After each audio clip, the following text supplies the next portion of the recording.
Bharat Chandernagore block জুড়ে উন্নয়নের নামে অনিয়ম ও নিম্নমানের কাজের অভিযোগ ঘিরে চাঞ্চল্য ছড়িয়েছে। উত্তর বিলুনিয়া অঙ্গনারী কেন্দ্রে নির্মাণ কাজ শেষ হওয়ার মাত্র 13 দিনের মাথায় সিলিং ভেঙে মাটিতে পড়ে যায়। ঘটনার সময় ছুটির কারণে শিশুরা উপস্থিত না থাকায় বড় দুর্ঘটনা এড়ানো গেলেও এলাকায় তীব্র উদ্বেগ তৈরি হয়েছে। ঘটনাস্থলে সংবাদ সংগ্রহ হয়ে গেলে সাংবাদিকদের সঙ্গে বাকবিতণ্ডে জড়িয়ে পড়েন ঠিকাদার ও স্থানীয় দুই প্রতিনিধি শ্রীকান্ত সেন ও আশিস পাটারি। অভিযোগ, তারা সাংবাদিকদের কাজ বন্ধ করার হুমকিও দেন। জানা গেছে, এই কাজের দায়িত্বে থাকা জুনিয়র ইঞ্জিনিয়ার বিনয় বণিকের বিরুদ্ধে আগেও নিম্নমানের কাজের একাধিক অভিযোগ উঠেছে। ঘটনাকে কেন্দ্র করে এলাকায় উত্তেজনা বিরাজ করছে। সাধারণ মানুষের দাবি, পুরো ঘটনা নিরপেক্ষ তদন্ত হোক এবং দোষীদের বিরুদ্ধে কঠোর ব্যবস্থা নেওয়া হোক। হ্যাঁ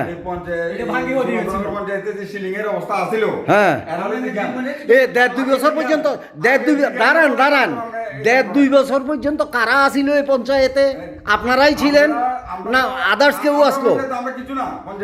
কে কিচ্ছু না? কে? আপনারা কিচ্ছু না? আপনারা হ্যাঁ এই এলাকায় পঞ্চায়েত আপনারা গঠন করছেন, আপনাদের তৈরি পঞ্চায়েত আসিল না? না না আপনাদের তৈরি পঞ্চায়েত ছিল। উল্টা পাল্টা কি কইতো না?